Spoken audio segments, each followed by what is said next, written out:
If you want to have a successful Etsy shop, you need to make listings that are actually going to sell.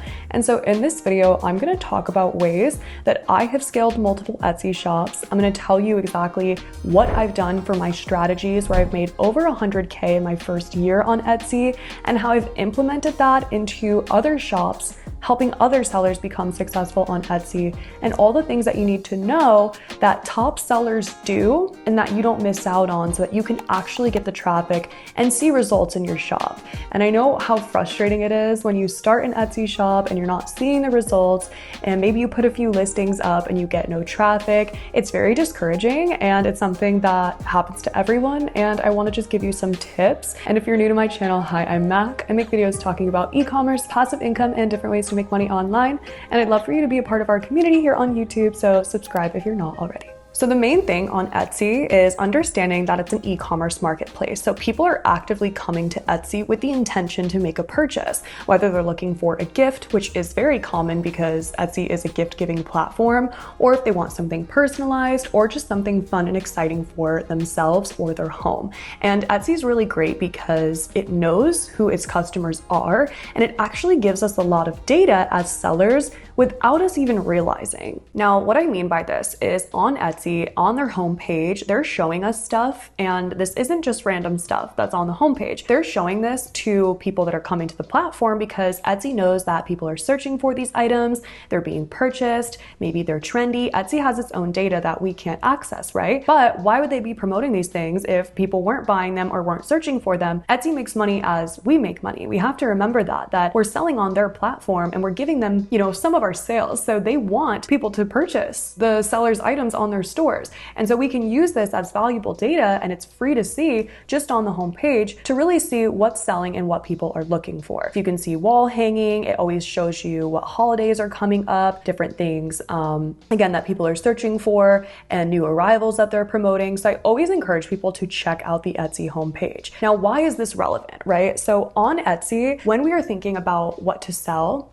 a lot of times what sellers will do, and really think about if you've done this or if you're doing it on your store, is as soon as they start, they're so excited to put their first listing up that they don't do any research to see if what they're selling is actually being sold. We have to take apart the idea of what is actually selling and what we want to sell. Especially when you're new in e-commerce, it is so much easier to scale a store based on data of what's already selling than trying to bring something brand new and creating a market around it. If we can go in and see what's already selling and then apply our creativity to that, you have a way better chance of having a successful store than if you're just going to start creating your own market that doesn't exist yet. Okay, so especially when we're on these platforms where we want our listings to be pushed and maybe we don't want to spend a ton of money on ads, we want to do that organically. And so the easiest and most successful way to do that is to understand what is selling and how to apply our creativity to that. So keep that in mind when you're doing your research of, okay, what is Etsy showing that's selling right now? How can I implement that into my shop and into my listings so that I can be seen and I can be relevant to what's going on? So let's talk about ways that we can do the research to see what's selling in our market before creating our items and how to implement that into our designs and our products that we're selling. So yes, the homepage is an incredible resource for that. A lot of the times you'll be able to see new and trendy things that Etsy's promoting and then use them in your designs and your products, maybe adding a new product to your store if you see they're really promoting a certain type of mug, a certain type of wall prints. Those are both things that you can sell using platforms like Printify in your print-on-demand store, or jewelry, men's t-shirts. These are all things that are kind of trending right now that it's showing us. So we can implement those into our store. But if you are niche specific and maybe you're selling in a niche or you're trying to figure out a niche, something I want you to keep in mind is understanding your niche and understanding what listings are selling for that niche and then how to apply trends. So if we were going to look for something niche-wise that we wanted to look for on our store, let's say that our niche has to do with studying or bookish themes, we can do a simple search on that and see what types of Etsy listings are selling. So if I were to go to my search bar and just type in book, right here, we're gonna see a few different things that come up. So I see book lover gifts for Kindle, book lover gift set, book lover gift, book nook, bookmark, okay? And these are not random searches. These are things that Etsy is telling us people are searching for. So it's a suggested search. Now you might notice here that I do have a little B on the side of my search terms. That is my Everbee Chrome extension. That's how I do additional fact checking and validation for my research. I'll talk about that a little bit in a moment, but as you can see there, it's also showing us how many actual monthly searches these things are getting. So book lover gift is getting 8,000 searches a month, which is very, very high. Same with book lover gifts for Kindle, book lover gift sets at 700, and book nook at 2,200 searches. So that's actually very helpful because that shows us that a lot of people are searching for that thing. So I'm going to click on book lover gift. And then I can see here all the different things that are showing up on this first page. And this is something that we want to take note of because anything with a popular now badge or a bestseller badge for the search term book lover gift, these things are selling. And so in our niche, we need to take note of certain things about these listings that we need to implement into our store so that we can also be sold and shown for that search term. So this one here, it's getting 12 sales a month and it is a embroidered book sweatshirt that says my weekend is fully booked. A design like this can be put on a sweatshirt using Printify. They just updated their large embroidery, so you could make something very similar to this and implement it into your own store if that was your niche. And I do want to say that I did just post a video talking about how to create best-selling designs based off of research. I will put that on the screen and in the description. I highly recommend checking that out. I gave away like my key tip in creating best-selling designs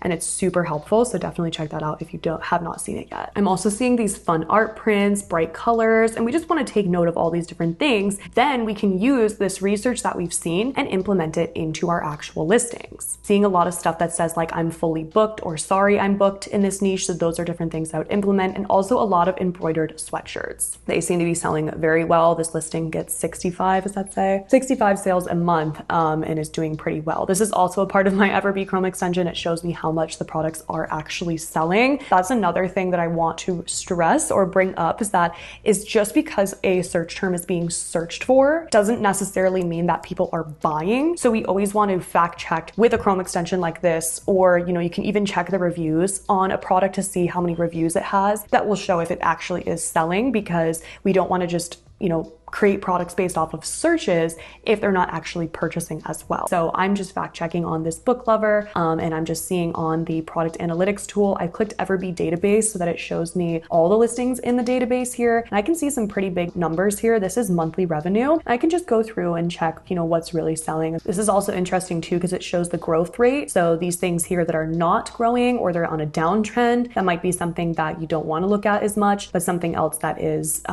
selling better is worth your time to really investigate as a seller. And I know this seems like a lot, but once you get into a wave of researching, it becomes a lot easier. Now with your store and your niche, a question that I get a lot is that, can I have multiple niches on my store? Does my store really have to be niche specific? And I know that can get confusing when trends are coming up or certain holidays are coming up. So I want to talk a little bit about that, because I know that there's ways that you can use the trends and use the holidays to get more sales on your store. I could also create products that are for library teachers, school librarians. Could also make products for coffee or tea, because that seems to be something that goes along with book stuff, right? A lot of people drink coffee or tea, and just kind of think of it like that. Or also like professors or things like that that are gonna, come up during a search term for your niche. Now, can you throw on different holidays? Absolutely. Why can't you create a book lover Halloween sweatshirt? Halloween is coming up. We have Q4 approaching us, and it's never too early to start designing for these things. I would say like 2 months in advance is like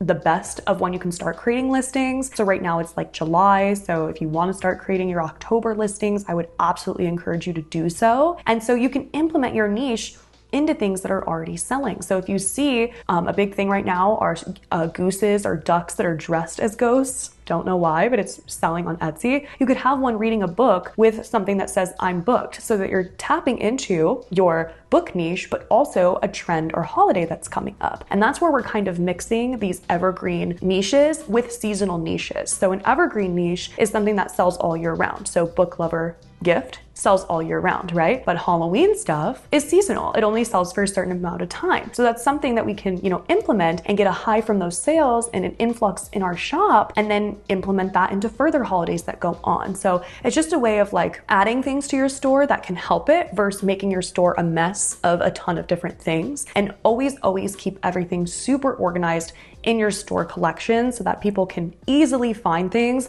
in your store if they're searching through it. And at the end of the day, even if your store is not completely niche specific, I would argue that it's more important that your listings are optimized and that people are searching for them. And I also think that in general with research, it's just one of those things that if you do it, you'll have better results than someone who doesn't. Like the people that are top selling on Etsy, the reason they're getting so far is they're taking the time for this research, even though it's not the most fun part, but that's where you're really going to see the sales come in because people are looking for that item and Etsy will push it. Now, I want to talk about standing out as well, because I know that sometimes when we're trying to sell on Etsy, we might think like it's too saturated or my listing will never be seen. So a few tips on that, on how you can really, stand out within a populated niche. Now, most things on Etsy, I wouldn't call it saturated because new things are coming to the market every day, new trends, new designs, things come and go, right? Nothing's linear with that. So I wouldn't say that anything's too saturated, but yes, of course, there's ways to tap into a market that is saturated. There always is. So a great way to do this would think, okay, if I'm doing book lover niche, where can I really tap into that? Can I tap into mystery books or fantasy books, things like that, of little pockets within a niche? Or another broader example, if you wanted to sell to pet lovers, really niche down into French bulldogs, or you could niche down into Dalmatians. These are great ways to really get away from other sellers that are already creating these listings, is by niching down for something more specific that someone may be looking for. Again, wanting to fact check that, you do a quick research on French bulldog stuff before you start listing it. Maybe another dog is more popular at the moment, but just things like that of, really getting away from the more populated search terms and into the more niche things. And I think that having a healthy mix of that on your store is really beneficial, because that way we're offering to lots of different markets, but again, that we're sure are being searched for. So last thing that I want to say with this is something that could seem like it's common sense, but a lot of times when I do my Etsy shop reviews on Instagram, which by the way, if you don't follow me there, I do Etsy shop reviews where I pick random people that send me their Etsy shops monthly. And if you want to check that out or get a chance to have me review your shop, make sure you follow me on Instagram and check my stories. But with that said, I look at a lot of people's shops during the month. And when I do this, a lot of times people will say, I don't know what I'm doing wrong. I've done all this research, but then their photos